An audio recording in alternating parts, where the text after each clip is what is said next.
अखण्डमण्डलाकारं व्याप्तं येन चराचरं तत्पदं दर्शितं येन तस्मै श्रीगुरवे नमः। अस्माकं छत्तीसगढ़ संस्कृत शिक्षा सेवा संस्थाने अधुना वयं सानन्देन सोत्साहेन पंचदश दिवसात्मक संस्कृत महोत्सवं मन्यामहे। अस्मिन् कार्यक्रमे देशस्थ विदेशस्थश्च वा अत्र कोणेभ्यः विराजमानेभ्यः आचार्याः अत्र आगत्य स्वकीयं विषयम् उपस्थापयन्ति। एतस्मिन्नेव क्रमे अद्यतनीयस्य कार्यक्रमस्य यः निर्धारितः विषयः वर्तते भवतां समक्षम् अत्र विराजमानाः सन्ति परमश्रद्धेयाः साहित्यविषये कृतभूरि परिश्रमाः। इतोपि अन्येषु विषयेषु अपि तेषां तथैव प्रगतिः गतिश्च दृश्यते वर्तते च। एतदर्थं डॉक्टर सौरभ दुबे महोदयाः अस्माकं पुरस्तात् राष्ट्रीय संस्कृत लाल बहादुर राष्ट्रीय संस्कृत विश्वविद्यालयस्य संस्कृत साहित्य विभागस्य सहायकाचार्यरूपेण तत्र अलङ्कुर्वन्तः आचार्याः अत्र अधुना विराजन्ते। अहम् एतेषाम् अस्मिन् कार्यक्रमे संस्कृत महोत्सव आयोजन पक्षतः अथ च विशेषरूपेण छत्तीसगढ़ राज्य पक्षतश्च स्वागतम् अभिनन्दनम् आचरामि। महोदयानां कोटि कोटि अभिनन्दनं स्वागतं प्रणति पुरस्सरम् अत्र अस्मिन् कार्यक्रमे वर्तते। इतोपि अस्माकं संस्कृत शिक्षा सेवा संस्थानस्य ये सदस्याः सन्ति डॉक्टर उपेंद्र कुमार तिवारी महोदयाः अपि अत्र दृश्यन्ते। एतेषामपि स्वागतम् अभिनन्दनम् अत्र अस्मिन् कार्यक्रमे वर्तते। तथैव प्रोफेसर महेश चंद्र शर्मा वर्याः अत्र समागताः। इतोपि अस्माकं निशा महोदया तथैव राजेश कुमार महोदयाः इतोपि अन्येपि आगताः। अस्माकं डॉक्टर पूर्णिमा केलकर महोदया अपि अत्र समागताः। अन्येपि अस्माकं श्रोतारः अधुना आगच्छन्ति। वयं जानीमः अद्यतनीयस्य यः विषयः वर्तते संस्कृते विज्ञानस्य यः अन्तः सम्बन्धः वर्तते तस्मिन् विषये एते आचार्याः अस्मान् उपदेक्ष्यन्ति। अत्र अस्मान् सर्वं व्याख्यानं करिष्यन्ति।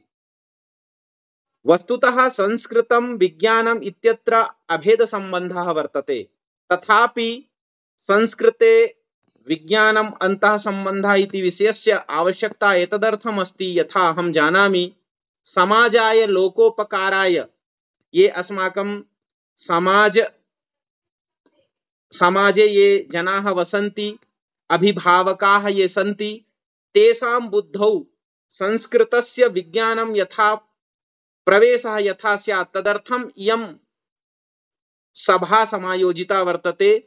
ये संस्कृतधौरेयाः विद्वांसः सन्ति ते प्रायः सर्वे जानन्ति संस्कृतं तु विज्ञानमेव अस्ति, किन्तु अस्माकं संस्कृत महोत्सवस्य यः प्रकल्पः अस्ति यदुद्देश्यं वयम् अधिकृत्य वयं चलामः समाजाय संस्कृतं, तर्हि समाजाय संस्कृतम् इति कृत्वा अधुना समाजाय संस्कृतस्य विज्ञानं कथं भवेत् येन अभिभावकाः बालकान् अत्र संस्कृतक्षेत्रे अध्यापनाय पठनाय च प्रेरयन्ति स्म तथा प्रेरयिष्यन्ति। तदर्थम् एवं मनसि निधाय अयं विषयः निर्धारितः। अत एव अहम् अविलम्बेन एते आचार्याः अत्र सन्ति। अहं प्रार्थयामि अधुना अस्मान् सर्वान् समुद्बोधयन्तु इति आचार्याः सौरभ दुबे महोदयाः। प्रणामाः।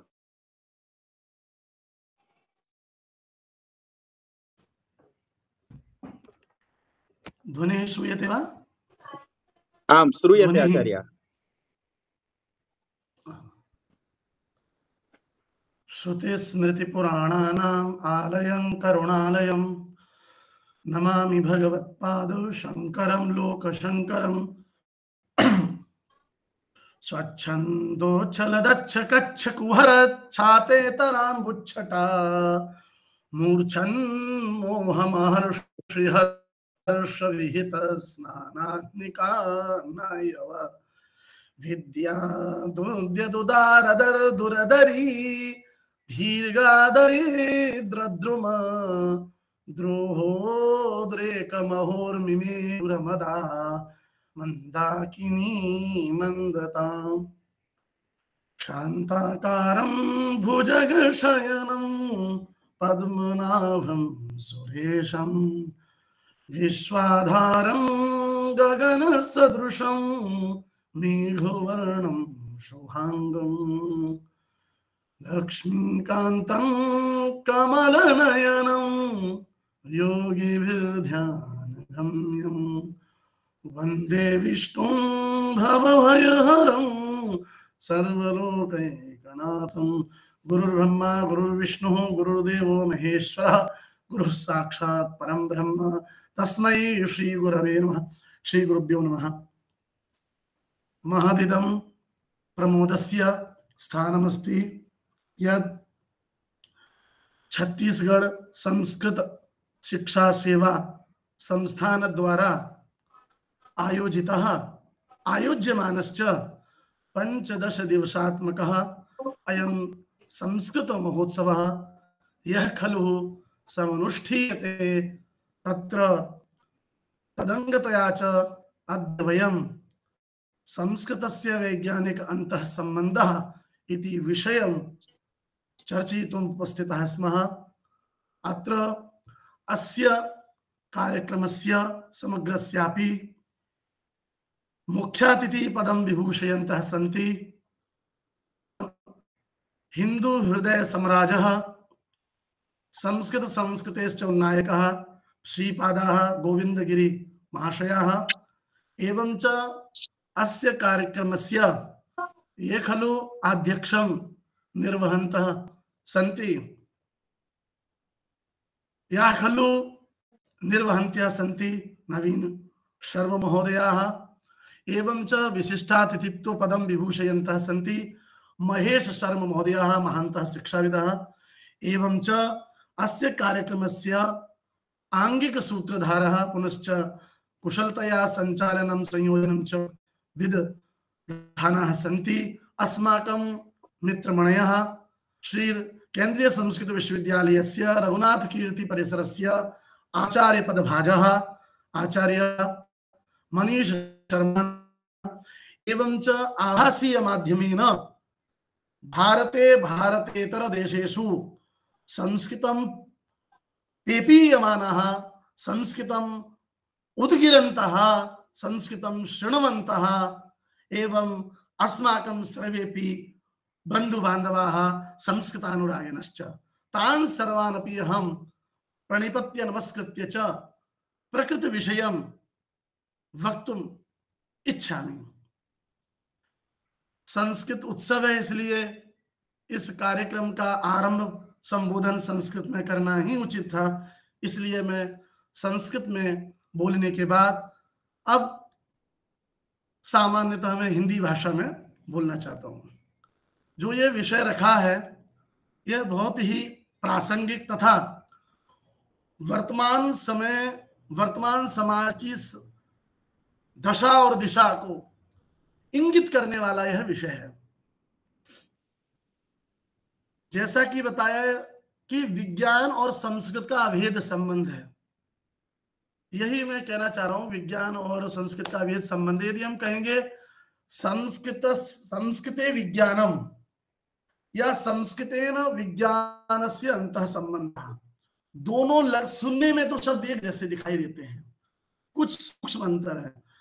जब संस्कृतेन विज्ञान विषया विज्ञान संबंधः, तो विज्ञान शब्द को हम जो ही याद करते हैं तो हमारे यहाँ आधुनिक प्रभाव से जो विज्ञान शब्द जो पारिभाषित है भूगोल आदि शास्त्र में साइंस में, वो हमारे मानस पटल पर उत्कीर्ण होता है।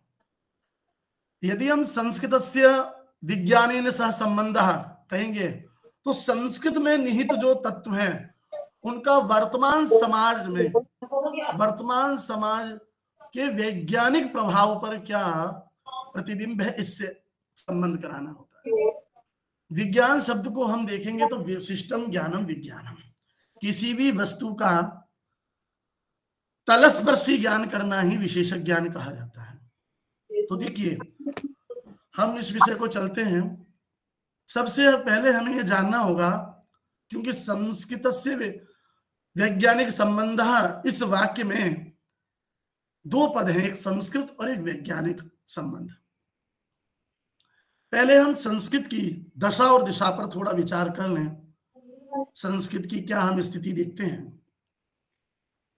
यदि हमें संस्कृत के विषय में जानना है तो समझिए, संस्कृतम भारतम विना नास्ति, विश्वम विना नास्ति। क्यों? भारतस्य प्रतिष्ठे द्वे संस्कृतम संस्कृतिस्तथा। भारत की हम प्रतिष्ठा की बात करें, प्रतिष्ठा मूल को भी कहते हैं। भारत के भारतत्व की यदि बात करें हम, तो हम वहां पर संस्कृत और संस्कृति को जानेंगे। यदि हमें भारत को जानना है, यदि हमें विश्व को जानना है, यदि हमें भारत के निहित मूल्यों को जानना है, यदि हमें भारत की आत्मा को जानना है, तो हमें संस्कृत जानना है। और संस्कृत जान ली तो हम भारत के निहित मूल्य, नैतिक तत्व आदि गुंफित जिस भाषा में है उसको हम जानेंगे। और संस्कृत ज्ञानोत्तर में ही संस्कृति का ज्ञान भी सविशद हो सकेगा। इसलिए, क्योंकि भारत और संस्कृत का अन्यतर साधारण संबंध है। संस्कृत को, भारत को जानने के लिए संस्कृत, और संस्कृत को जानने के, संस्कृत के ज्ञान में भारत का ज्ञान होगा। अब ये जो संस्कृत को लैंग्वेज या मृत भाषा कहते हैं, वो संस्कृत पर कुठाराघात नहीं कर रहे हैं, वो अपने आप को मृतात्मा घोषित करते हैं। जितने भी हम चराचर प्राणियों को देखेंगे, हमारा जगत जंगात्मक है और स्थूलात्मक है। जो हम सब चर विचरण कर रहे हैं, जंगात्मक, स्थूलात्मक जो स्थिर है, जितने भी हम जगत प्राणियों को देखेंगे, सबके नाम में मूल में आप संस्कृत को ही पाएंगे। आप चाहे अंकल कहिए, चाहे वृक्ष कहिए, चाहे मोहन कहिए, अंके लाती इति अंकला, अंके लाती इति अंकला। इंग्लिश में शब्द हो सकता है अंकल आपको चाचा ताऊ के अर्थ में हो, किंतु उनके एक रिलेशन को दर्शाने वाला शब्द है। अंक मतलब गोद, गोद में जो खिलाए बच्चे अंकल कहते हैं। तो आप जो भी नाम देखेंगे, कितना भी विश्व का देखेंगे आप, म्यांमार हो, बर्मा हो, सब हो, इन सब के अभिधान का, नाम का मूल संस्कृत में ही है। अब संस्कृत को देख लेते हैं। संस्कृतम एव भाषा, संस्कृत भाषा, संस्कृता चाशो भाषा, संस्कृत भाषा, और संस्कृता नाम भाषा, संस्कृत भाषा। त्रिधा हम इस वाक्य को देख सकते हैं। पहले हम कहेंगे संस्कृत भाषा। तो संस्कृत भाषा का अर्थ होता है जो परिनिष्ठित हो, परिमार्जित हो, जो व्याकरण आदि नियमों से सुबद्ध हो, उस भाषा का नाम संस्कृत है। और एक अर्थ हुआ संस्कृतानाम भाषा, संस्कृत भाषा। संस्कृतानाम मतलब संस्काराः संजाताः, ये श्रुते संस्कृतः। संस्कार युक्तों की जो भाषा है संस्कृत भाषा है। हम इसी भाषा में संस्कार भी करते हैं। संस्कारो ही नाम गुणांतराधानम उच्यते। हम जो भी हम संस्कार करते हैं, गर्भाधान से लेकर के पंच तत्व विलय जो अंत्येष्टि पर्यंत जो हमारे संस्कार हैं, उन संस्कारों का समग्र संविधान किसमें है? संस्कृत है। संस्कृत का अर्थ केवल संस्कृति ही नहीं है, संस्कार युक्त व्यक्ति को भी कहा जाता है। और एक संस्कृतम एव भाषा, तो सम उपसर्ग पूर्वक सुट धातु, सुट प्रत्यय होने पर जब क्री धातु से त प्रत्यय होता है तो संस्कृत शब्द बनता है। और जो सम उपसर्ग पूर्वक जो क्री धातु,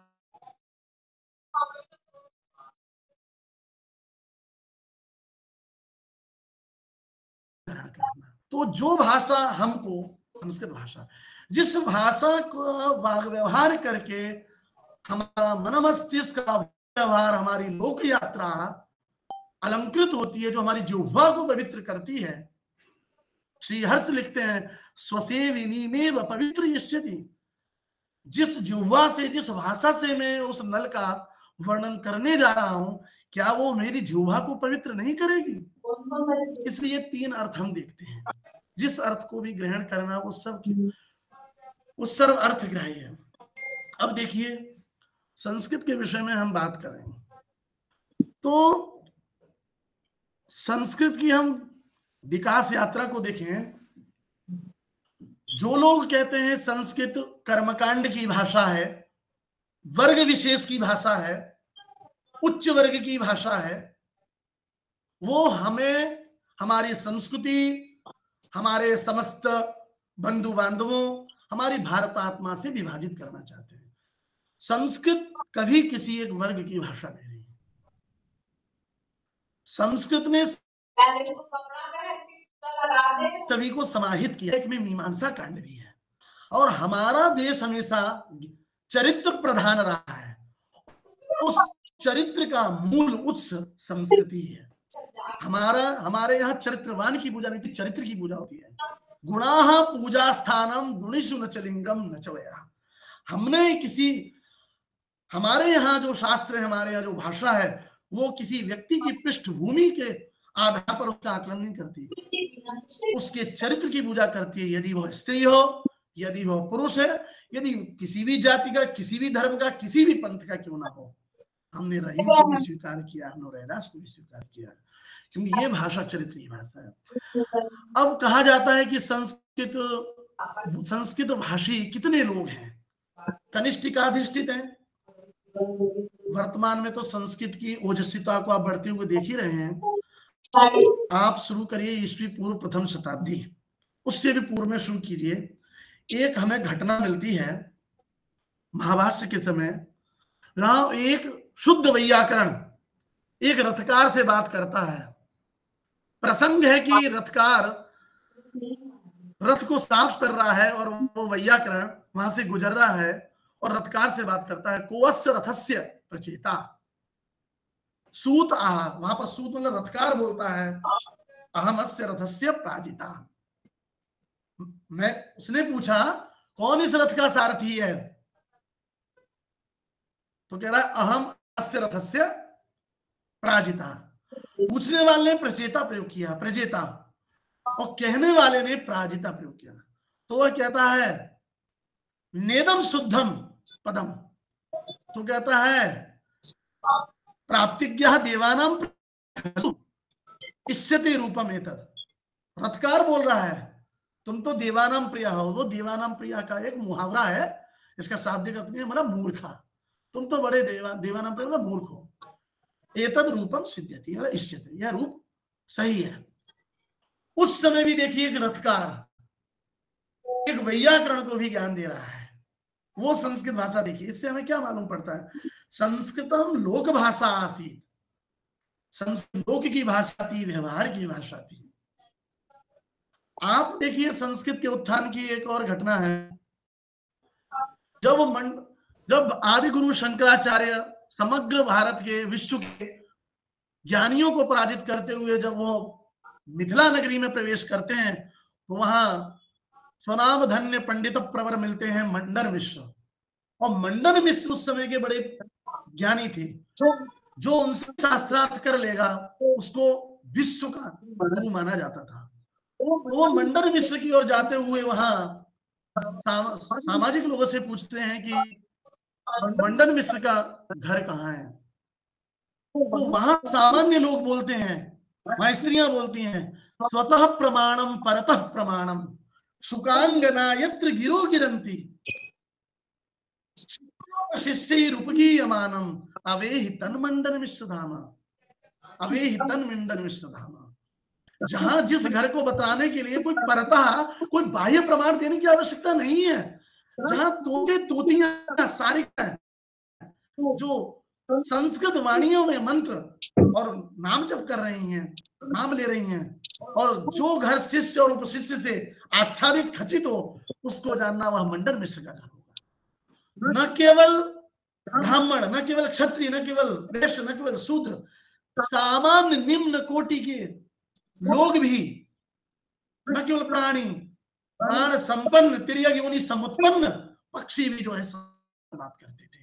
आप देखिए, और 6वीं शताब्दी में लिखने वाले गद्य साहित्यकार, कादम्बरीकार जब कहते हैं कि मेरा वंश कैसा है, तो कहते हैं जब गुरुजनों के सम्मुख जो वेदाध्ययन होता था, तो 4 बजे से वेदाध्ययन के लिए शिष्य पंक्ति उमड़ जाती थी। तो गुरु जहां पढ़ाते पढ़ाते कदाचित आलस्य युक्त हो जाते थे, अनवहित हो जाते थे, ये कहेंगे अनवहित हो जाते थे, तो वहां पर गुरु के घर में बंधे हुए शुक सारिकाएं भी उन बटुकों के वात्सलन को नियंत्रित करती थी। अभूव वात्स्यायन वंश संभ उषस्सु लग्नः श्रवणे धिकांसियम प्रचक्रीडे चंदन पल्लवारिवा। वहां बोलते हैं वो सुबह 4 बजे आकर के शिष्य पाठी गुरुजनों के यहाँ पढ़ती थी, शुक सारिकाएं उनको बताते थे। तो ऐसे हमारे यहाँ संस्कृत लोक, पक्षी, प्राण संपन्न प्राणी, सबकी भाषा संस्कृत रही है। और इसी बात को वाल्मीकि रामायणकार ने कोट किया है। जब हनुमान जी सीता जी के पास जाते हैं प्रभु संदेश सुनाने, तो कहते हैं यदि वाचम प्रदास्यामि द्विजातिरिव संस्कृताम रावणम मन्यमानावान सीता भीता भविष्यति।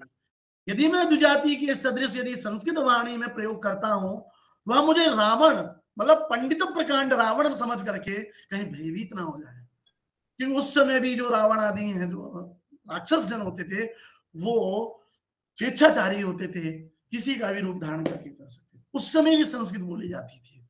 ये देखिए, अब देखिए, इसलिए जो हमारे सामने एक नरेट बनाया गया है, जो इस विश्व भारत को विश्वगुरु बनने से भारत को विश्वगुरु से बनने से पहले जो भी ये सब षड्यंत्र चल रहे हैं, मिशनरी वाले जो भी लोग कर रहे हैं, केवल वर्गों में, केवल कास्टों में, केवल धर्म के आधार पर, जाति के आधार पर में कर, संस्कृत धर्म मज पंथ सबसे ऊपर है।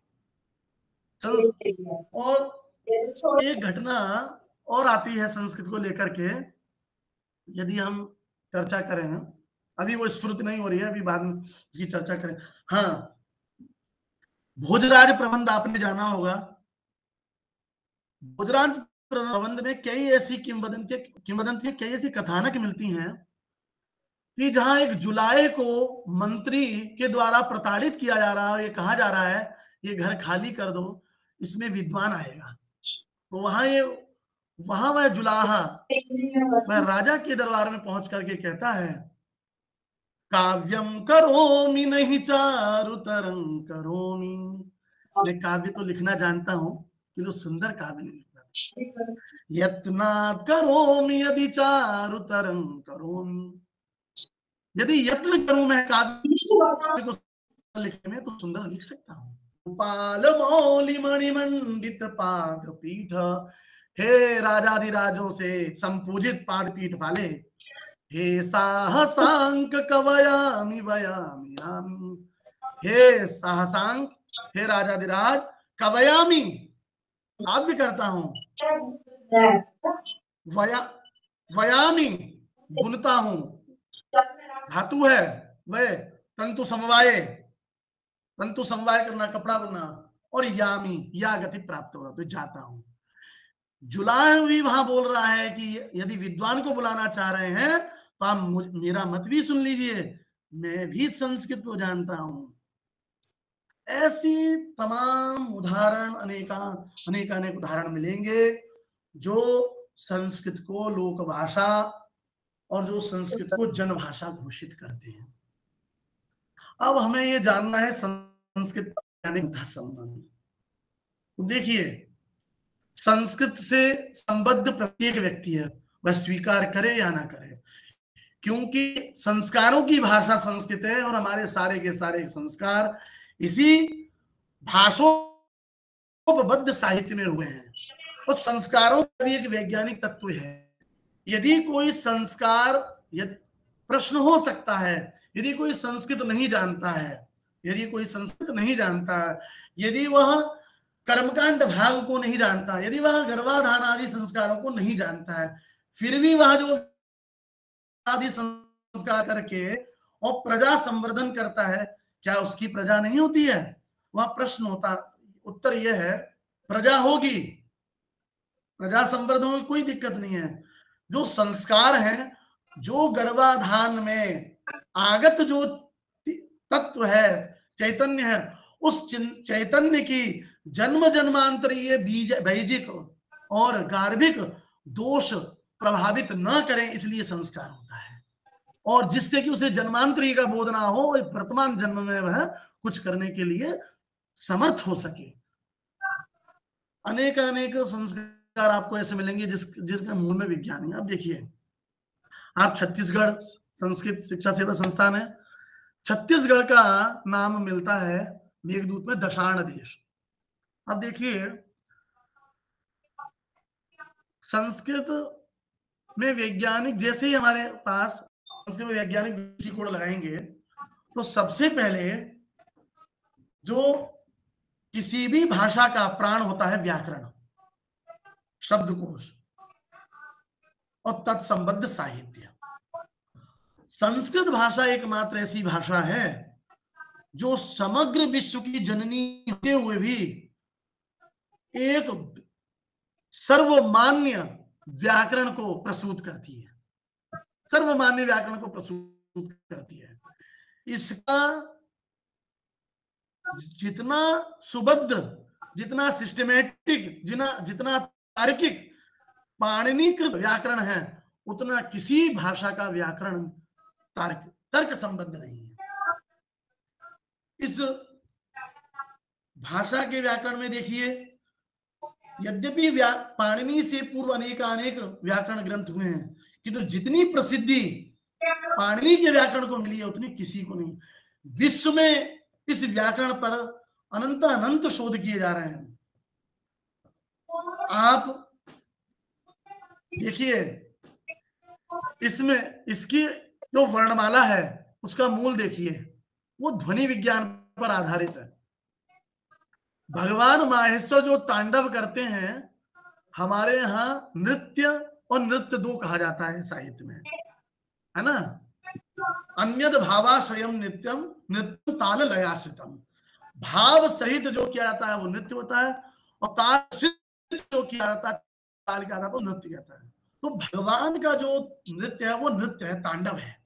भगवान जब तांडव किए तो उनके डमरू से जो ध्वनियां निकली, उन ध्वनियों का विज्ञान दृष्टि से अध्ययन करते हुए महर्षि पाणिनि ने उन ध्वनि को लिपिबद्ध किया और 14 माहेश्वर सूत्र की रचना की।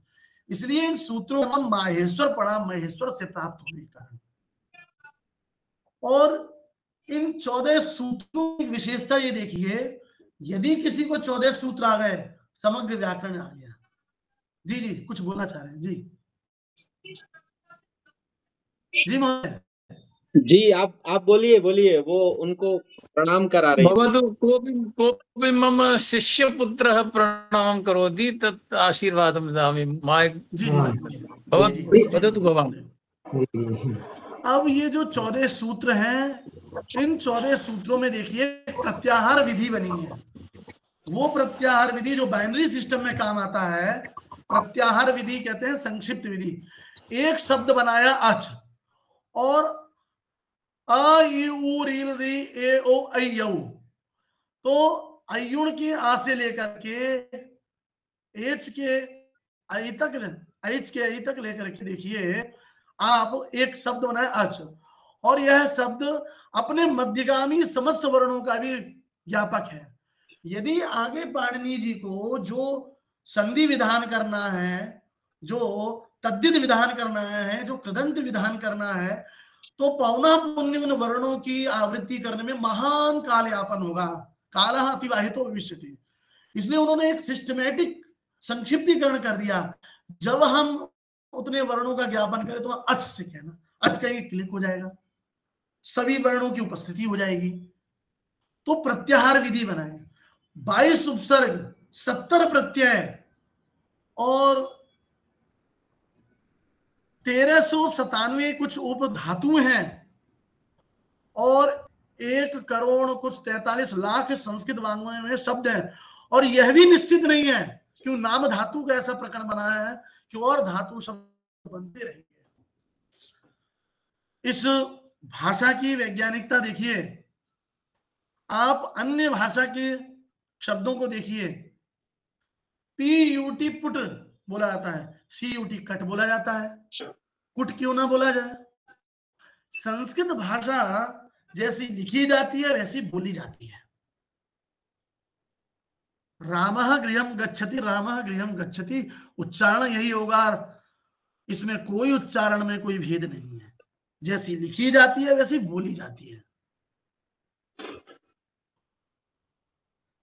आ के बाद ई आता है, इसकी वैज्ञानिक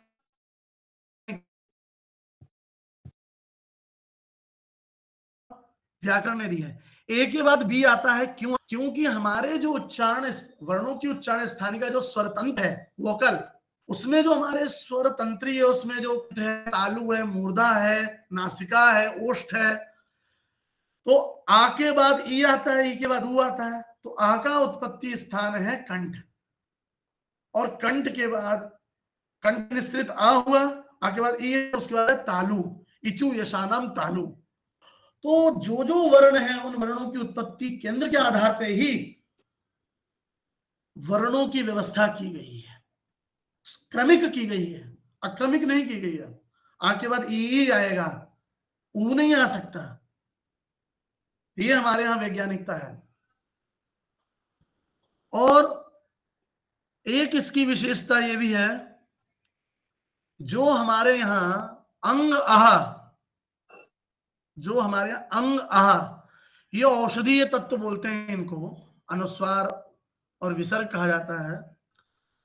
तो अनुस्वार सहित जो आ है, इस पे इतने रिसर्च हुए हैं कि यदि हम अंग बोलेंगे, अंग शंकर, तो हमारी भ्रामरी प्राणायाम हो जाएगा।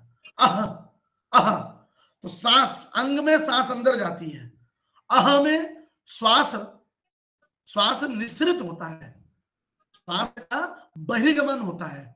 तो अंग में भ्रामरी प्राणायाम हो जाता है, आह में कपालभाति हो जाता है। तो संस्कृत पर इतने रिसर्च हुए हैं, इतने मंत्रों पर हुए हैं। यदि संस्कृत भाषा का, संस्कृत भाषा यदि कोई 10 श्लोक 5 श्लोक डेली भी पढ़ता है, मधुमेह, ब्लड प्रेशर, अन्य जो व्याधियां हैं जो वर्तमान में हो रही हैं, उनसे भी निजात मिलता है। यह वैज्ञानिकों ने कहा है, यह वैज्ञानिकों ने कहा है। और देखिए, भाषा में सभी भाषाएं आदरणीय हैं, संस्कृत सभी भाषाओं की जननी है। और न केवल हम संस्कृत को भाषा आधार पर इसे प्रतिष्ठापित करते हैं, अपितु यह मानवीय मूल्यों के जीवन को जीवंत करने का एक संवाहिका भाषा है। आप किसी भी भाषा को पढ़ लीजिए, धर्म अधर्म का विवेक नहीं होगा, किंतु संस्कृत एक भाषा ऐसी है, यदि आप साधु शब्द का प्रयोग करेंगे तो वहां धर्म प्राप्ति है। वहां महाभाष्य में प्रसंग आया है कि साधु शब्द भी अर्थ का बोध कराते हैं, साधु शब्द भी, असाधु शब्द भी से भी किसी ना किसी अर्थ की प्रतीति तो होती है, साधु शब्द से भी। तो अर्थ प्रतीति तो यदि हम शब्दों में मान लें तो वो तो दोनों में समन्वित होता है। तो इसमें अंतर क्या आया? तो कहते हैं साधु शब्द बोलने से धर्म की प्राप्ति होती है, अपशब्द बोलने से वहां अधर्म की प्राप्ति होती है। गोरुणद आदि अपभ्रंश जो बनते हैं वहां पर ये विवेक आया है। तो किसी भाषा का इतना गंभीर चिंतन हो सकता है क्या? भाषिक तथा भाषिक शब्दों के बोलने पर धर्म की प्राप्ति हो? न केवल शब्द के उच्चारण पर अर्थ का अनर्थ हो जाता है, अपितु उदात्त आदि स्वर में विभेद होने पर भी अभीष्ट अर्थ से अनर्थ की प्राप्ति हो जाती है। आप देखिए, आदरणीय मनीष शर्मा जी हैं, वो अच्छे वैयाकरण हैं, बहुत अच्छे वैयाकरण हैं, भाषा वैज्ञानिक हैं, वो जानते हैं इस बात को। व्याकरण में 13 प्रयोजन, उप प्रयोजन है, 5 मौलिक प्रयोजन है, मूल प्रयोजन है। उसमें एक प्रयोजन में आया है, वहां एक आख्यान आता है कि इंद्र वैरी त्वष्टा है, त्वष्टा पुत्र, वो इंद्र को मारने के लिए यज्ञ करता है, स्वाहा इंद्र शत्रु वर्धस्व, ऐसी ऋचा पढ़ता है।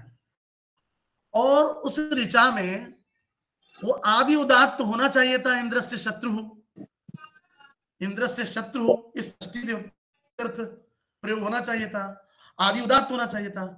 वो अंत उदात्त, क्षम्यता, अंत उदात्त होना चाहिए था। तो वो इंद्र में जो रनंत है उसमें आदि उदात्त हो जाता है, इंद्र एव शत्रु अस्या, और आदि उदात्त होने से वहां बहुव्रीहि समास हो जाता है। बहुव्रीहि समास होने पर अर्थ का अनर्थ हो जाता है, अर्थ का अनर्थ हो जाता है, इंद्र एव शत्रु अस्या। और ये जो अर्थ है इंद्र, मतलब जहां पर है इंद्र की शत्रुता तुष्टा के प्रति प्रतीत होनी चाहिए थी, वह तुष्टा के ऊपर क्या इंद्र की शत्रुता नहीं गई, और वहां इंद्र शत्रु वर्धस्व ऐसा मंत्र उसी प्रयोक्ता की वाणी का घातक हो जाता है। वहां लिखा है मंत्र ही क्या है, मंत्रहीन स्वरतो वर्णतो वा मिथ्या प्रयुक्तो न तमर्थमाः सही वाग्वज्रम यजमानम हिनस्ति, मिथ्या प्रयुक्तो न तमर्थमाः यथेन्द्र शत्रु यजमानम हिनस्ति। तो यथेन्द्र शत्रु यजमानम हिनस्ति, यो यजमान का ही अपंता हो जाता है। इसी को वाग्वज्र दोष भी बोलते हैं। ऐसा शब्द बोला कि अपनी वाणी में ही फंस जाए व्यक्ति।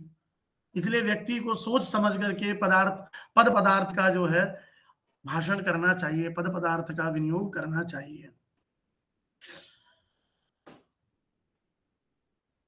अब किसी भाषा का इतना भी वैज्ञानिक तत्व हो सकता है कि जो यदि साधु शब्द अपसाधु शब्द का यदि विवेक ना हो तो ये समग्र ब्रह्मांड अंधकार गर्तमय हो जाए। वहां तात्पर्य यह है कि साधु शब्द ज्ञान होने पर, अदृष्ट अपूर्व की प्राप्ति होने पर साधु शब्द का ज्ञान करेंगे, धर्म होगा, धर्म से आपको पदार्थ की बुद्धि होगी। असाधु शब्द का भाषण करेंगे, अधर्म की प्राप्ति, अधर्म की प्राप्ति होने पर उच्चार्यमाण जो वस्तु है, वस्तु के प्रयोजन की प्राप्ति ना होना। इदमंद तमः कृष्णम जायेत भुवनत्रयम् यदि शब्दः वयम ज्योति आसन सारन न दीप्यते। यदि यह शब्द रूपी जो ज्योति प्रकाश यदि ना होती तो समग्र जो त्रैलोक्य है वो अंधकारमय हो जाता। ये दंडी बोलते हैं। अब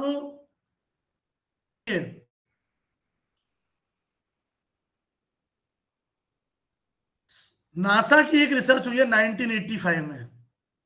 उस 1985 में जो रिसर्च हुई है, रिक्स ब्रिग नामक एक रिसर्चर है, स्कॉलर, उसने एक आर्टिकल बनाया, knowledge representation in Sanskrit and artificial language. मतलब संस्कृत और कृत्रिम बुद्धिमत्ता में जो ज्ञान का प्रतिनिधित्व माना है। तो नासा ने अपने एक शोध में यह पाया कि संस्कृत कंप्यूटर प्रोग्रामिंग के लिए, एआई के लिए और नेचुरल प्रोसेसिंग लर्निंग एनपीएल के लिए संस्कृत उत्तम भाषा है। क्या है कि नासा ने रिसर्च किया है 2025 से 2034 तक एक सुपर कंप्यूटर मिलेगा, सुपर कंप्यूटर दिया जाएगा। और नासा ने वहां शोध किया, जो अंतरिक्ष से जो उन्होंने संदेश भेजे, जो संप्रेषण किया, उस संप्रेषण की अन्य भाषा थी। तो वहां जो जिस पद विन्यास में संदेश भेजा जा रहा था वो यहाँ आकर के धरती पर वो पद विन्यास बिगड़ जा रहा था, आक्रमिक हो जा रहा था। आक्रमिक होने पर जो अभिष्ट जो संदेश है वो संदेश संचार नहीं हो पा रहा था। तो उन्होंने संस्कृत भाषा का जो है प्रयोग किया और संस्कृत भाषा में जो संदेश भेजा वो यहाँ पर वाक्य विन्यास परिवर्तित होने पर भी वह वाक्य विन्यास अभीष्ट संदेश को कहने में समर्थ हुआ, क्योंकि संस्कृत की जो वाक्य विन्यास रचना है, पदों के वाक्य के घटक जो पद हैं उन पदों के असेंडिंग डिसेंडिंग ऑर्डर करने पर भी रामः गृहम गच्छति गच्छति गृहम रामः ऐसा कहने पर भी अर्थ वाक्य का अर्थ जिसका रहता है, तथैव तिष्ठति अर्थ वाक्य नाम परिवर्तितम किंतु अर्थ तथैव संतिष्ठते, अर्थ वैसा ही रहता है। और उन्होंने यह बात घोषित की कि 2025 से 2034 जो 21वीं जो शताब्दी है उसमें सुपर कंप्यूटर के लिए जो सर्वश्रेष्ठ जो भाषा हो सकती है वो संस्कृत है। संस्कृत के अतिरिक्त किसी और भाषा में सामर्थ्य नहीं है जो कंप्यूटर के तंत्र को समझ सके। हमारा जो छंदो विज्ञान है, छंदस शास्त्र, आप छंदस शास्त्र देखिए, यमाता राजभान सलगा, कंप्यूटर में बाइनरी होती है, ठीक है। हम लोग यूजीसी नेट की तैयारी करते उसमें फर्स्ट पेपर पढ़ते थे। तो यमाता राजभान सलगा, इसमें एक सूत्र है, इसी सूत्र पर पूरा छंदस शास्त्र लिखा हुआ है। तो 10 गण बने हैं, यगण मगण तगण रगण जगण सगण भगण नगण और लघु गुरु, ये माता राजभान सलगा। तो वैदेशिक ने रिसर्च किया जो ये बाइनरी सिस्टम है, लघु गुरु, और इसका रिसर्च किया, उसने जाना कि जो हमारे प्रोग्रामिंग है कंप्यूटर के लिए जो बाइनरी सिस्टम है वो इसी पर आधारित है। तो उसने पिंगल के लिए बहुत, आचार्य पिंगल के लिए उसने 4 से 10 पेज उसने एक आर्टिकल लिखा है जो बाइनरी सिस्टम आता है। संस्कृत का अंतर संबंध देखिए, गणित है, हम जो जानते हैं शून्य का आविष्कार किया, 1 से 9 संख्या है। तो हम देखिए एकाचमे तिसरचमे पंचमे सप्तचमे नवचमे जो हम सूक्त पढ़ते हैं, रुद्र सूक्त पढ़ते हैं हम, उस अष्टाध्यायी, उसमें 1 से लेकर के अनंत संख्या शंख महापद्म आदि संख्या तक का वर्णन है। और शून्य का आविष्कार करने वाले भी हमारे गणितज्ञ हैं। तो उन गणितज्ञों की जो संविधान जो निधि है वो इस संस्कृत भाषा में ही संबद्ध है। हम जब अध्यापक विद्वानों से सभा में मिलते हैं, कक्षा में चर्चा करते हैं, तो एक थोड़ी बात आती है, सर ये बताइए कि संस्कृत वैज्ञानिक है, ये तो हमें कहीं लगता नहीं। संस्कृत का विज्ञान इतना मजबूत है, या संस्कृत एक वैज्ञानिक भाषा है, ये मिलता है। हमारी भी कहीं ना कहीं गलती है कि हम बच्चों को डायरेक्ट संस्कृत पढ़ाने लगते हैं। हम इस जिज्ञासा का समन न करते हुए हम डायरेक्ट उसको संस्कृत में प्रशिक्षण देने लगते हैं, शिक्षण देने लगते हैं। ये हम लोगों की कमी है। वहां पर हमने ये कहा कि आपने ये सर्जरी तो सुनी होगी, सुनी है, टूटना फूटना उसको जोड़ना, ये सब बच्चे की शब्द है। अच्छा, तो ये जो सर्जरी का जो संविधान, या इसको शल्य चिकित्सा बोलते हैं, जो शल्य चिकित्सा का जो उपजीव्य है, जो उत्स है मूल, वो जानते हैं किसने दिया है, किस ग्रंथ में? एक सुश्रुत ग्रंथ है, सुश्रुत संहिता। और सुश्रुत संहिता के आचार्य हैं आचार्य सुश्रुत। और अमेरिका में शल्य चिकित्सा अमेरिका की बहुत प्रसिद्ध है। वहां एक लैब के बाहर लगा हुआ है, यह हमें शल्य चिकित्सा, ये हमें जो प्राप्त हुई है भारत की देन है, आचार्य सुश्रुत नाम डाला है। तो बच्चों को ये बताया, तब बच्चे समझे कि संस्कृत में वैज्ञानिक तत्व कितने हैं। अब देखिए, आप नाट्यशास्त्र पढ़ते हैं, संस्कृत का नाट्यशास्त्र, एक इसको बोल लीजिए ड्रामेटिकल स्टडी है ये। जितना भी सिनेमा जगत है, ओटीटी प्लेटफॉर्म हो, चाहे प्ले हो, चाहे चलचित्र हो, इस सिनेमा जगत की यदि कहीं बात हुई है तो यह है नाट्यशास्त्र। हम देखते हैं सिनेमा में हमें 4 प्रकार का अभिनय दिखाई देता है, आंगिक, वाचिक, सात्विक, आहार्य। जब हम समीक्षा करते हैं तो कहते हैं कि उसके वाक्य विन्यास बड़े अच्छे थे, क्या डायलॉग डिलीवरी थी, तो वाचिक अभिनय। क्या उसके अंगों का चालन है, संचालन है, तो आंगिक अभिनय कहते हैं। कभी कभी हम कहते हैं कि उसकी कॉस्ट्यूम बहुत बढ़िया थी, तो हम जो है उसका आहार्य अभिनय कहते हैं। कहीं उसका देखते हैं कि केवल बिना बोले हुए भी एनिमल मूवी जो आई है, गूंगा है, बिना बोले हुए भी निर्वाक होते हुए भी जो उसके एक्सप्रेशंस है, जो उसका अभिनय है, सात्विक अभिनय होता है। तो जो भारत ने जो देन दी है, या संस्कृत में जो निहित साहित्य है, आज भारत से आंतरिक संबंध है रसिया का। क्यों रसिया और हमारी जो सिनेमाग्राफी है उसका कहीं ना कहीं हमारा आंतरिक संबंध है। वो हमारे सिनेमा संविधान को वहां इंप्लीमेंट करते हैं। आप अद्भुत रामायण देखिए, वहां पोलैंड में जो रामायण है, जो वहां लोकगीत है, लोक अभिनय है, वहां देखिए। तो नाट्य इसका ग्रंथन किया है भरत मुनि ने, और भरत मुनि ने सम्यक नाट्य शास्त्र में अभिनय की, अभिनय मंडप, नायक नायिका, उनके वाक्य विन्यास, उनके समग्र जो कलेवर की बात उन्होंने नाट्य शास्त्र में कर दी। तो यह नाट्य शास्त्र में ईस्वी प्रथम शताब्दी प्राप्त होता है। इस पर प्रसिद्ध टीका अभिनव गुप्त पादाचार्य की है, जो कश्मीर के शैवा दर्शन के बहुत बड़े आचार्य हुए, और इस पर आज भी इतना शोध हो रहा है नाट्य शास्त्र को लेकर के। आप नल दमयंती की मूवी सर्च कीजिए, और नल दमयंती की मूवी सर्च करेंगे तो यूट्यूब में दिखेगा अरविंद त्रिवेदी जो रावण बने हैं वो उन्होंने ही नल का रोल किया है। जो नैषधीय चरित आप पढ़ेंगे, नैषधीय चरित में जो पंचनली का वर्णन वो सेम टू सेम उसमें देखेंगे। तो अंतः संबंध हो रहा है कि नहीं? अब मैं एक दो बात और, समय अभी और है जी जी जी जी बोलिए जी। देखिए,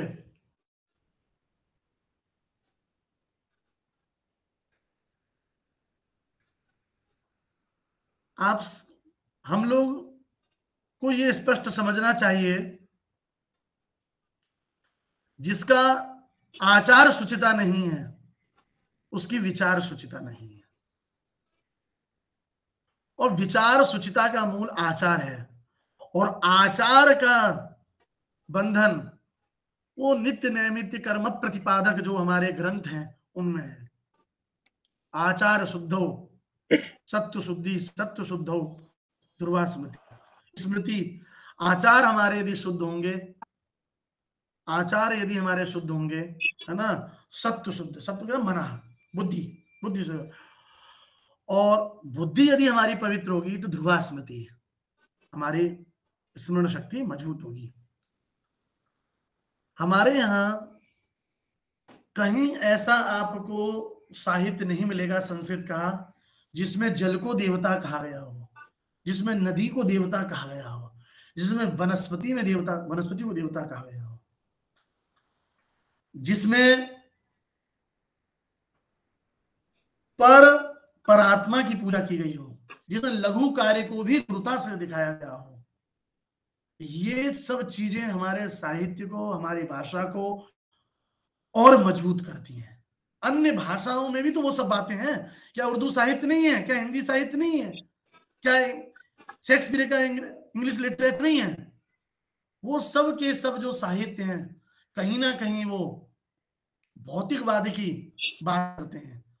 हमारे यहाँ एकम विश्वम भवत्येक नीडम की बात कहते हैं, विश्व बंधुत्व की बात कही जाती है। अब देखिए, एक बात कट गई,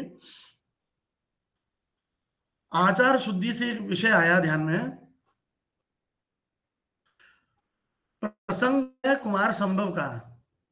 वहां जो है गौरी हैं, वो गौरी शिव वर रूप में प्राप्त करने की इच्छा से तपस्या कर रही हैं, और उनका जो हठयोग है वो इतना चल रहा है कि वहां जो सप्तर्षि हैं, जमदग्नि, भरद्वाज, गौतमात्र, वशिष्ठ, वो उनको देखने आए हैं। तो वहां कालिदास लिखते हैं, न धर्म वृद्धेश वयः समीक्षते, न धर्म वृद्धेश वयः समीक्षते। कहते हैं जो धर्मवृद्ध है उसमें आयु प्रमाण नहीं होती। वो बच्ची उमा किशोरी रूप में है, बालिका रूप में है, और जमदग्नि, भरद्वाज जो सप्त युगों तक उस पर ब्रह्म को प्राप्त करने के लिए जिन्होंने हठयोग कर रखा है, तो उनको इस बच्ची के दर्शन करने की क्या जरूरत थी। तो लिखते कृताभिषेकाम हुत जात वेदसम संगवती मधीतिनीम दिदिक्षवस्थाम ऋषयोभ्युपागमन न धर्म वृद्धेषु वयः समीक्षते। हमारे यहाँ भागवत जी भी कहती हैं, आयुर्वृद्धा बलवृद्धा धन वृद्धा तथैव च ते सर्वे ज्ञान वृद्धा स्युः किंकरा शिष्य किंकरा। हमारे यहाँ धन से वृद्ध वृद्ध नहीं कहा जा सकता, आयु से वृद्ध वृद्ध नहीं कहा जा सकता, बल से वृद्ध वृद्ध नहीं, हमारे यहाँ चरित्र से जो वृद्ध उसे वृद्ध कहा जाता है। अधमादपि उद्यमा विद्या, यदि वह किसी जन्मांतर प्रभाव यदि निम्न कोटि में उत्पन्न होगा, यदि उसका कर्म अच्छा है तो अधमादपि उत्तमा विद्या, अधम से भी उत्तम विद्या ग्रहण करनी चाहिए। और यदि कोई अच्छा व्यक्ति भी, यदि वह उसका शील नष्ट है, चरित्र खराब है, तो शीलन खड़ोपासना, तो दुष्ट की संगति नहीं करनी, भले ही वो कितना भी उत्तम क्यों ना हो, कितना भी उच्च वर्ण का क्यों ना हो। इससे पता लगता है कि हमारे यहाँ चरित्र की पूजा की जाती है, चरित्र की।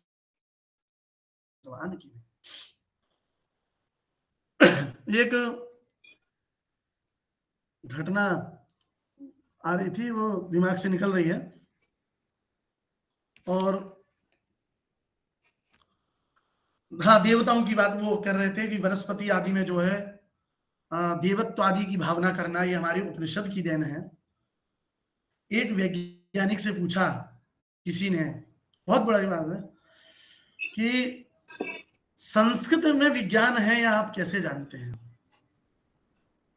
कहा कि आपने इतने वर्षों से रिसर्च किया है। तो उसने ही उस संस्कृत वाले से पूछा, कोई ऐसा शब्द बताइए तमाम वनस्पतियों को एक शब्द में कहा जाए। उसने कहा सस्य श्यामला मातरम, सस्य श्यामला मातरम, ये कहा सस्य श्यामला मातरम। ये हम पढ़ते ही हैं गीत में, राष्ट्रीय गीत में, सस्य श्यामल मातरम। सस्य का अर्थ हम फसल लेते हैं, वैसे सस धातु हत्या अर्थ में है, और उसमें प्रत्यय है ना, ससितुम योग्यम सस्यम। करे सस्य श्यामल मातरम में वो कहता है, देखिए प्रीफिक्स सफिक्स की बात, प्रकृति सस है और प्रत्यय है। कह रहे हैं सस्य जो शब्द है उसमें सस जो है हत्यार्थ में है, सस धातु, तो सस्य का अर्थ है वध योग्य, वध योग्य, हत्या योग्य। तो कहा यह शब्द ही बताता है, क्योंकि हत्या जिसका जीवन होगा उसी में तो उसी की तो हत्या हो सकती है। यह शब्द ही बताता है कि वनस्पतियों में जीवन रहता है, वनस्पतियों में जीवातु धर्म रहता है, प्राण धर्म रहता है। नहीं तो यह शब्द ही नहीं कहा, शब्द ही उसके लिए प्रयुक्त नहीं होता, शब्द ही उसके लिए प्रयुक्त नहीं होता। और हमारे यहाँ नदी, तालाब, आकाश आदि में जो देवत्व की भावना की है वो देवत्व तो है, साथ साथ हमने अपने बच्चों के लिए, अपने समाज के लिए, अपने समाज के लिए, बच्चों के लिए हमने इसमें देवत्व का आरोप इसलिए भी रखा है। याद रखिए कि यदि नदी का प्रवाह, नदी प्रवाहमयी होती है, और नदी में यदि शिष्य संतरण करे तो बह जाएगा, इसलिए हम कहते हैं कि नदी में उत्प्लवन न करे, नदी में पद विन्यास न रखे, इसलिए हम बच्चों कहते हैं आप देवता, पृथ्वी देवता, देव देवता, चंद्रमा देवता। वनस्पति में देवत्व की भावना हमने इसलिए भी रखी है कि जो हमारे मौलिक जीवात्म धर्म संपन्न जो वृक्ष है उनका वो व्यर्थ जो है दोहन ना हो सके। कम से कम पूज्यत्व बुद्धि रहेगी तो कम से कम वह उस पूज्यत्व बुद्धि से उसका छेदन तो नहीं करेगा। तो पूज्यत्व बुद्धि, देवत्व बुद्धि उसके छेदकत्व छेदकत्व का वारण धर्म है। और हमारे यहाँ चरित्र की पूजा, चरित्रवान की पूजा, हमारे मूर्ख की भी पूजा है। हमारे यहाँ यहां तक ये भी कहा, यदि कोई मूर्ख है, सभा में यदि नहीं बोल पा रहा है, तो उसके भी अलंकार की बात कही गई है। विशेषतः सर्व विदाम समाजे विभूषणम मौनम पंडितानाम। यदि वह सभा में जाए तो विद्वानों के तो विभूषण हो, विभूषण मौनम अपंडितानाम, वह मौन धारण करे, और वह मौन धारण उसके वहां उसका विभूषण का कारक है। वह मौन उस मूर्ख का वह विभूषण है। तो हमारे यहाँ तो इन सब तत्व की, हमारे यहाँ सब तत्व की चर्चा है। हमारे यहाँ शरीर में देवत्व की पूजा है, मूर्ति में देवत्व की पूजा नहीं है। हमारे यहाँ चरित्र की पूजा है, चरित्रवान की पूजा नहीं है।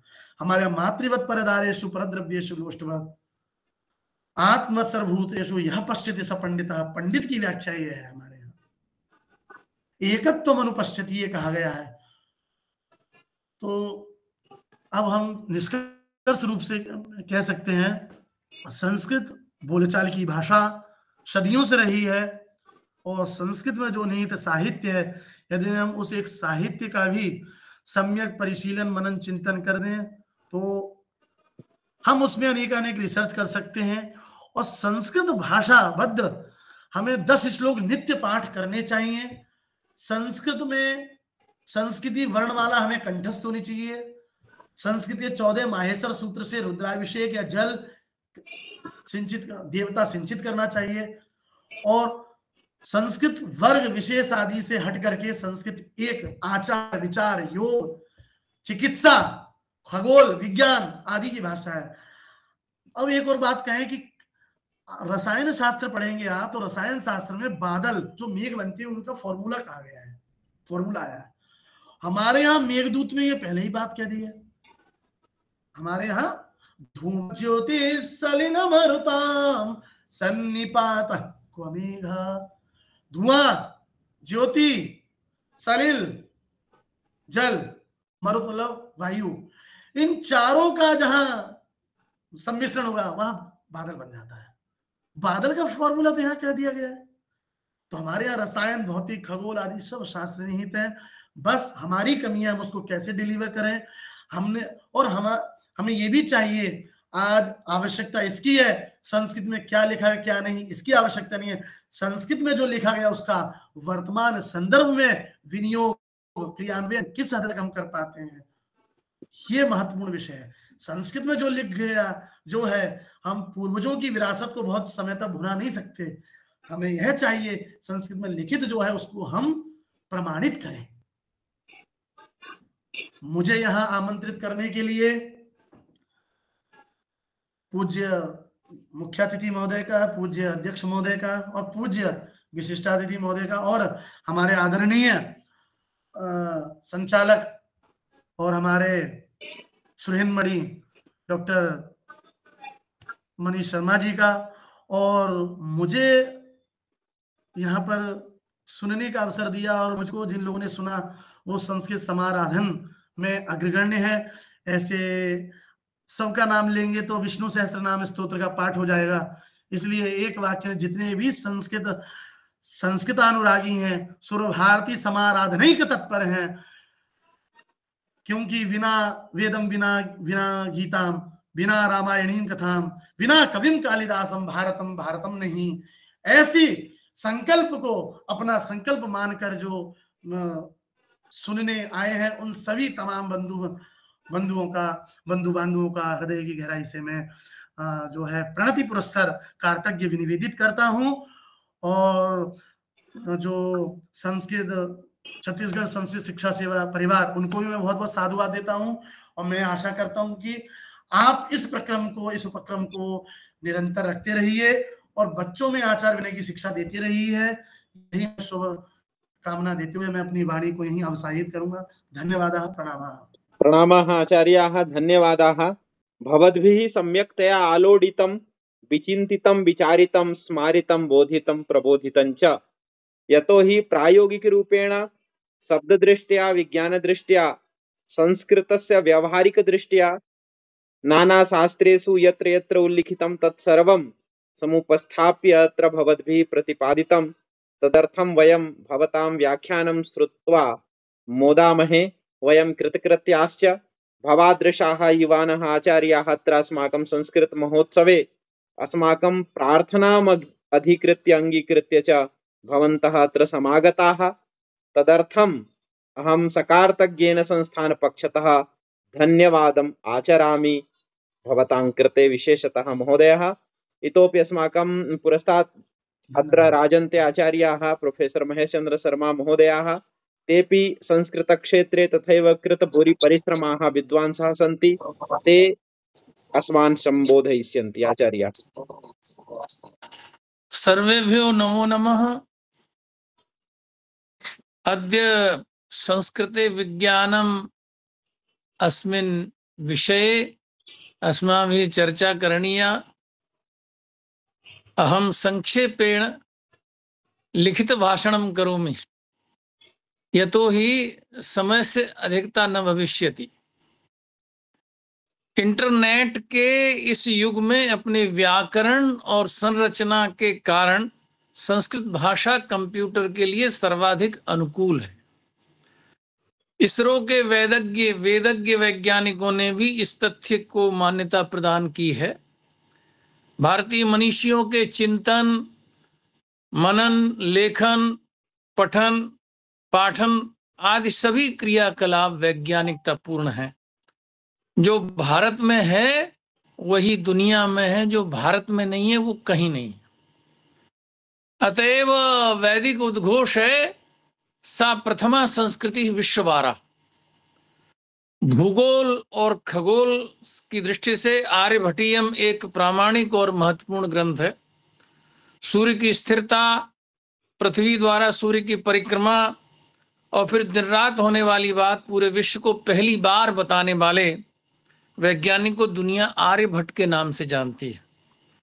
1476 और 1564 में आने वाले कोपरनिकस और गैलीलियो के चेलों को ये जान लेना चाहिए कि उनसे सैकड़ों वर्ष पहले 476 ईस्वी में आर्यभट्ट भारत में जन्मे।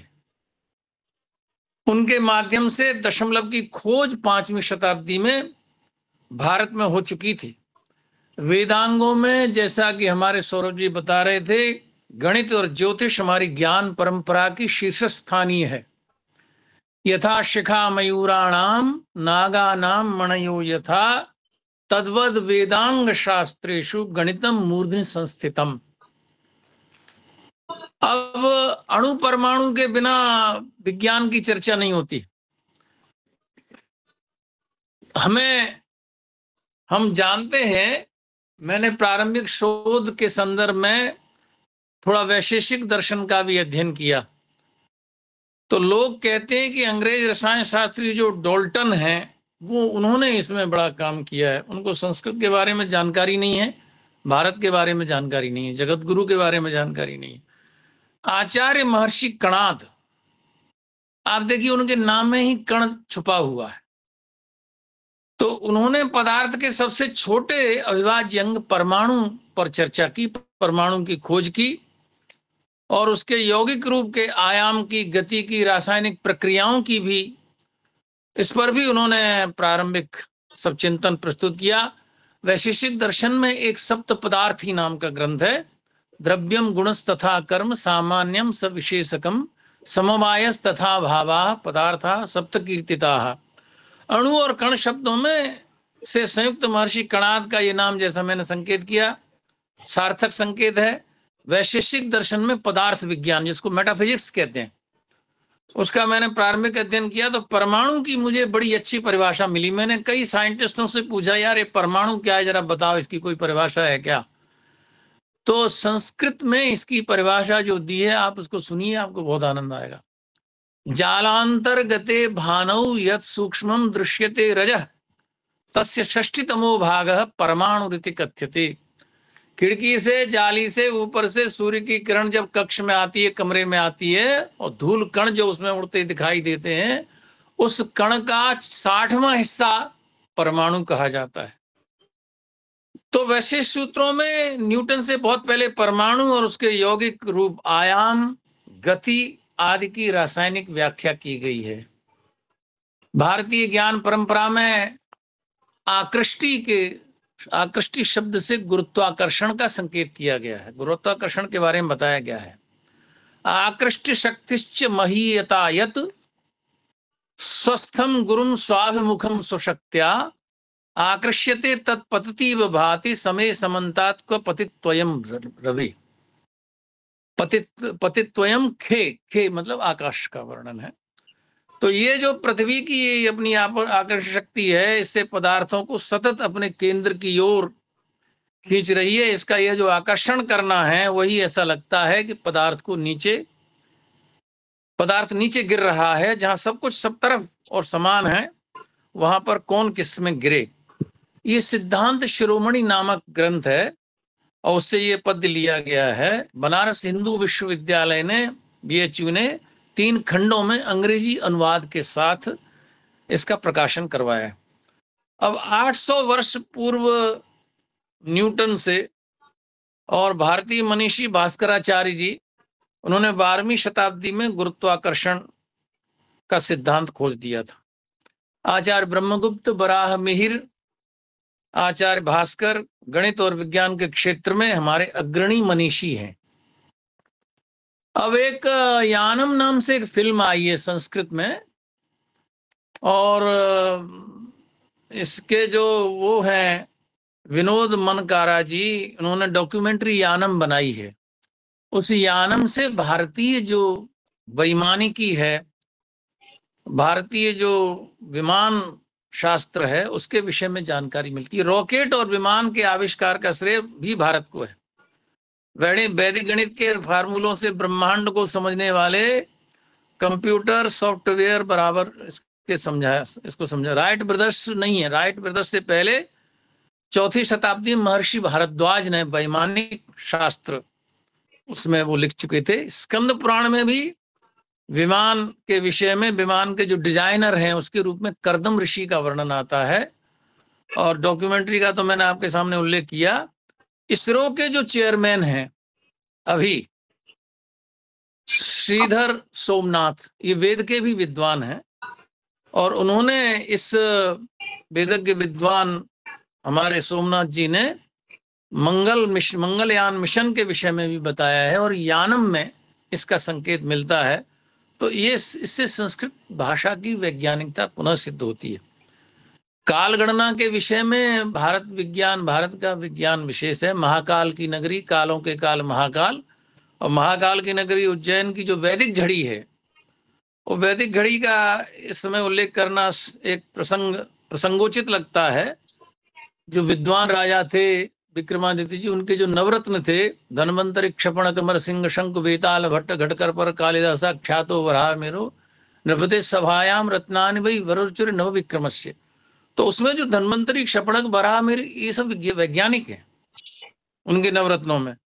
तो ठीक कर्क रेखा पर उज्जैन बसा हुआ है, और शासकीय जीवाजी वेदशाला वैदिक घड़ी की जो काल गणना की विज्ञान का सबसे पुराना और प्रामाणिक उदाहरण है, इसकी स्थापना जयपुर के प्रसिद्ध गणितज्ञ और ज्योतिषी महाराजा सवाई जयसिंह द्वितीय ने की थी, और 1923 में इसका जीर्णोद्धार कराया गया था, और स्वर्गीय महाराज जीवाजीराव सिंधिया के द्वारा।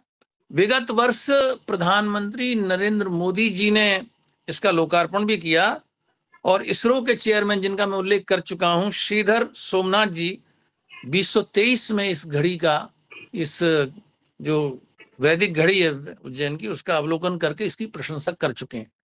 तो संक्षेप में, चूंकि समय पहले से ही कुछ थोड़ा सा ज्यादा हो रहा है और सभी श्रोता हमारे विद्वान हैं, जानकार हैं, बस मैंने इसको सामने रखा है कि संस्कृत में वैज्ञानिक अध्ययन का विशेष प्रामाणिक उल्लेख है, विवरण है। और चूंकि राष्ट्रीय शिक्षा नीति में भारतीय ज्ञान विज्ञान परंपरा विशेष रूप से आती है, तो उसकी दृष्टि से भी हमें विज्ञान के इन तथ्यों को, इन प्रामाणिक उद्धरणों को सामने रख के नई पीढ़ी को बताना चाहिए, बच्चों को बताना चाहिए। यही सोच के मैंने अपना विषय रखा। मुझे इस मंच पर अपनी बात कहने के लिए देववाणी के हमारे विद्वान साथियों के बीच में जो अवसर दिया, उसके लिए मैं आपका हार्दिक आभारी हूँ। धन्यवाद। इत्यलम। जय भारत, जय छत्तीसगढ़। धन्यवाद सर। निश्चित रूप से यह संस्कृत विज्ञान अंतः संबंध विषय प्रायोगिक रूप से हमारे व्यवहारिक जगत में अत्यंत महत्वपूर्ण है। हम बहुत सारे ऐसे विषयों को उद्धृत करके समाज तक इस बात को पहुंचा सकते हैं कि संस्कृत की अपनी एक विशेषता है, जिसके द्वारा आज संपूर्ण जगत अपने कार्य को लेकर के वैज्ञानिक दृष्टिकोण से आगे बढ़ रहा है। और इस कार्यक्रम में आप उपस्थित हुए, इसके लिए बहुत बहुत धन्यवाद। हमारे बीच में उपस्थित हैं मानपुर मोहला जिला इकाई संस्थान के संयोजक श्रीमान राजेश कुमार उपाध्याय महोदय जी से निवेदन रहेगा कि आप सभी का धन्यवाद ज्ञापन करेंगे। और उसके पहले मैं बता दूं, संस्कृत महोत्सव का यह 9वां दिवस है। हम कल 10वें दिवस में प्रवेश करेंगे, तो कल से आरंभ होगा राज्य स्तरीय जितने हमारे शिक्षक बंधु हैं और भी अन्य प्रदेश के हैं, उन सभी शिक्षकों का प्रशिक्षण का कार्यक्रम रखा गया है कल और परसों। तो निश्चित रूप से आप सभी शिक्षक बंधु अपना नाम प्रेषित कर देंगे समूह में और प्रशिक्षण में भाग लेंगे। जो प्रशिक्षण में भाग लेंगे उनको प्रमाण पत्र भी दिया जाएगा, इसलिए निश्चित रूप से आपके लिए यह संस्कृत महोत्सव अनुकूल रहेगा। और 5 दिनांक अर्थात इसके बाद जो आने वाली जो तिथि है, द्वादशी तिथि को और 5 अगस्त को संस्कृत शोभा यात्रा निकाली जाएगी पूरे प्रदेश में। तो उसके लिए भी हम सन्नद्ध रहेंगे। सभी विद्यालय के अध्यापक अध्यापिकाएं यहाँ जुड़ी हुई हैं। मैं सबसे पुनः निवेदन करूंगा कि आप संस्कृत महोत्सव की संस्कृत शोभा यात्रा के लिए तैयार रहें। 11 बजे सुबह निकाली जाएगी। आप लिंक के माध्यम से जुड़ेंगे और लिंक को आप उस शोभा यात्रा को बैक कैमरे से फोकस करेंगे, जिसके माध्यम से हम पूरे प्रदेश के सभी रैली को, सभी जितने भी कार्यक्रम होंगे उन सबको एक साथ जोड़ सकें। और उन जुड़े हुए सभी अध्यापक गण शाम को ठीक 7 बजे हम पुनः इसी तरह मिलेंगे 5 अगस्त को, और संस्कृत शोभा यात्रा के विषय में ही चर्चा उस दिन रखी गई है। इसलिए आप सभी से ही वो वक्तव्य श्रवण करेंगे हम। और सभी लोगों से निवेदन रहेगा शोभा यात्रा के लिए तैयारी आरंभ कर दें। और कल हम प्रशिक्षण के लिए सभी शिक्षकों का नाम हम चाहेंगे अपने अपने जिले से, कोरबा, दुर्ग, रायगढ़, रायपुर, बिलासपुर, कमतरी, गरियाबंद, ऐसे बहुत सारे हमारे जिले के संयोजक हैं, और मानपुर मोहला, तो सभी के शिक्षकों के नाम भी हमें यथाशीघ्र प्रेषित करेंगे। और हम उसके आधार पर कल विशेषज्ञ के द्वारा आपको व्याकरण संबंधित, छंद संबंधित, साहित्य, अन्य विषयों पर प्रशिक्षण दिया जाएगा। आपके शंका का भी समाधान किया जाएगा, ऐसा एक प्रयास है। और उसका प्रमाण पत्र भी आपकी उपस्थिति के आधार पर दिया जाएगा, ये भी सुनिश्चित किया गया है हमारे समिति के माध्यम से। तो निश्चित रूप से मैं आप सबको पुनः आमंत्रित करूंगा संस्कृत महोत्सव के इस शेष अवशेष कार्यक्रम में सम्मिलित होने के लिए। अभी तक हमारा जितना भी योगदान शिक्षकों का रहा है वो बहुत ही महत्वपूर्ण रहा है। मैं सबको फिर कोटि कोटि शुभकामना देते हुए धन्यवाद ज्ञापन करूंगा कि आप सभी शिक्षकों की और सभी छात्रों की उपस्थिति के माध्यम से यह कार्यक्रम संस्कृत महोत्सव नित्य निरंतर आगे बढ़ते जा रहा है। और आज हम 9वें दिवस को पूर्ण करके कल 10वें दिवस में प्रवेश करेंगे। आइए हम सब धन्यवाद ज्ञापन के लिए मैं पहले निवेदन करूंगा, श्रीमान राजेश कुमार उपाध्याय जी हैं हमारे बीच में, जो मानपुर मोहला से संयोजक हैं जो जिले के। तो आइए उपाध्याय महोदय जी, मैं आपका स्वागत करते हुए आपसे निवेदन करता हूं सभी का धन्यवाद ज्ञापन करें। धन्यवाद महोदय। यं शैवासमुपासते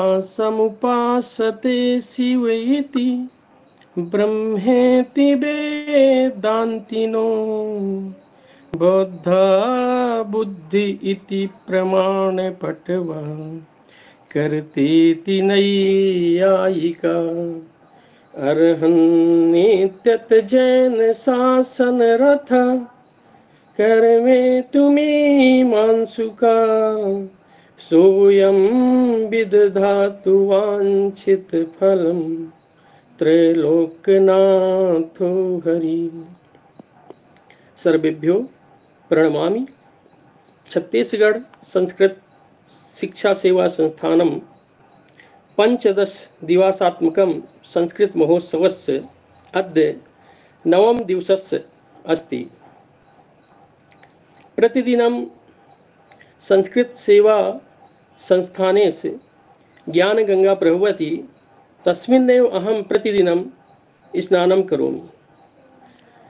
सर्वप्रथमम् अहं छत्तीसगढ़ संस्कृत सेवा संस्थानस्य सचिव महोदय धन्यवाद समर्पयामि कि मह्यं सुंदर अवसरेः प्राप्तः।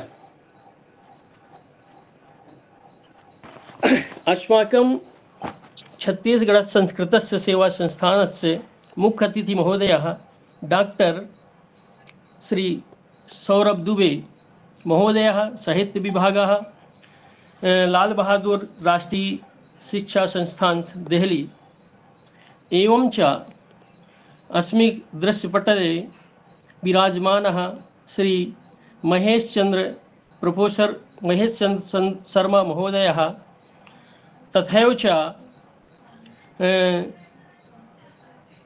डॉक्टर पूर्णिमा किलकर महोदयः एवं श्री आचार्यः मुकेश महोदयः तथा च सर्वेपि शिक्षक शिक्षिकाः विराजमानः, अहं भूयो भूयो प्रणमामि।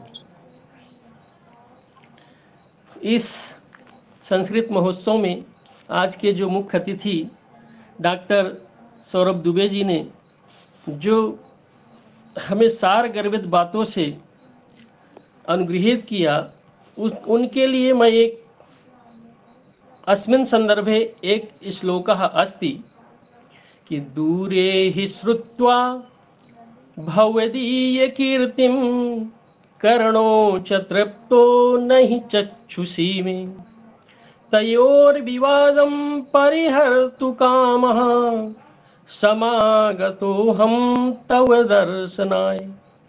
महोदय जी, आपकी कीर्ति को दूर से ही सुनकर हमारे कान तो तृप्त हो गए थे।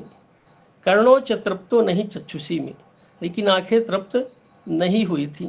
लेकिन आज आपका दर्शन पा करके, आज का संबोधन सुन करके वो भी तृप्त हो गई, आंखें भी तृप्त हो गई।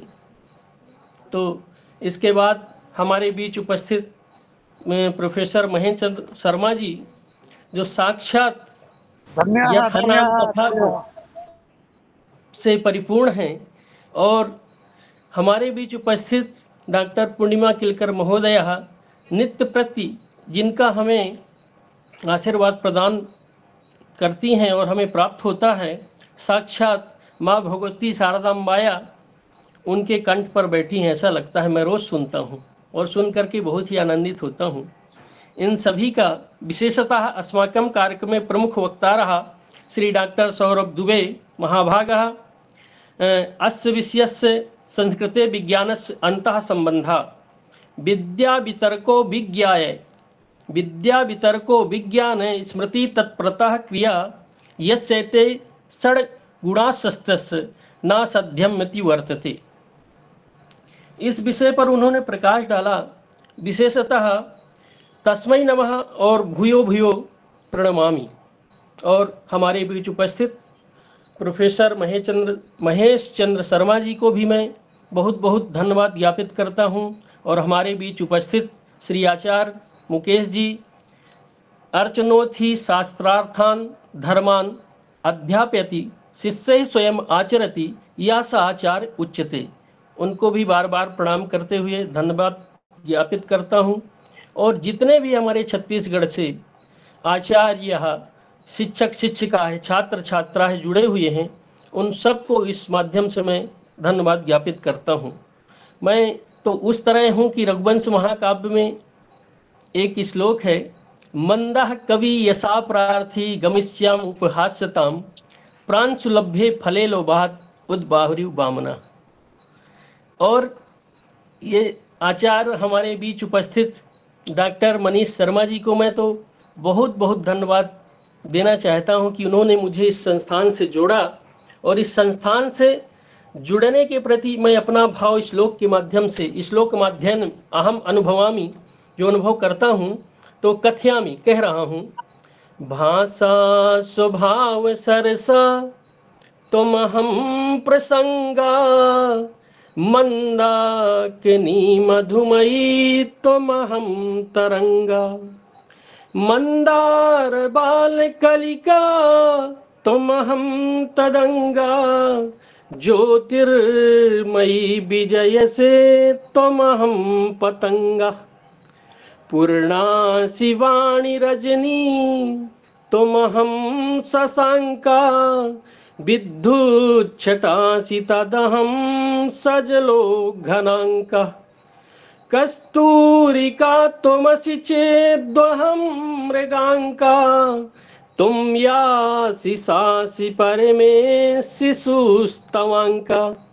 इन्हीं भावनाओं के साथ मैं सबको धन्यवाद ज्ञापित करता हूँ और बार बार प्रणाम करता हूँ। जयतु संस्कृतम, जयतु भारतम। बहुत बहुत धन्यवाद महोदय। निश्चित रूप से आपका भाव, आपका विचार और संस्थान के प्रति आपका स्नेह हमारे राज्य की संस्कृति और संस्कृत के विकास के लिए एक नया सोपान है। ऐसे ही सभी शिक्षक वृंद अपने भावों के माध्यम से यदि इस संस्थान से और इस संस्कृत की एक नई प्रवाह को शुरू करने के लिए जो एक संकल्प लिया है राज्य में संस्कृत शिक्षा को, शास्त्र परंपरा वर्धताम अभिवर्धताम, उसके कुक्षी में सारी चीजें प्रविष्ट हैं। प्रायः मैं यहाँ थोड़ा सा टिप्पणी करूँगा, अभी समय हो गया, लेकिन फिर भी कभी कभी हमारे शिक्षक बंधु जितने जुड़े हुए हैं, जिनका सीधा संबंध शास्त्र परंपरा से नहीं है, इनका संबंध परोक्ष रूप से ये स्कूल शिक्षा से जुड़े हुए हैं, और शास्त्र परंपरा की जब बात आती है तो इनको लगता है कि परंपरागत विषय व्याकरण, साहित्य, वेद, वेदांत, न्याय, मीमांसा। लेकिन मैं आप सभी शिक्षकों को प्रणाम पूर्वक कहना चाहूँगा कि वही परंपरा है जिस कारण से आप शिक्षक हैं, और वही शास्त्र परंपरा है जिस कारण से हम लोग एकत्रित हैं। इसलिए हम लोगों का बीज वपन और जहाँ से हम लोग का उद्धरण हुआ है, जहाँ से हम लोग आज आए हैं, जहाँ से हम लोग आगे बढ़ रहे हैं, इसका मूल केंद्र बिंदु है शास्त्र और शास्त्र की परंपरा। और उसी परंपरा को यदि हम संरक्षण करेंगे तो आप सभी शाखाएं के रूप में शाखा प्रतिशाखा कांडात कांडात प्ररोहंती होते जाएगा। ऐसे राज्य में हमारे ये एक भाव है, इसलिए शास्त्र की संरक्षण की दृष्टि से संस्थान कार्य कर रहा है। और बहुत सारे ऐसे प्रकल्प हैं, जब अवसर मिलेगा तो जरूर संस्थान के विषयों को चर्चा करेंगे।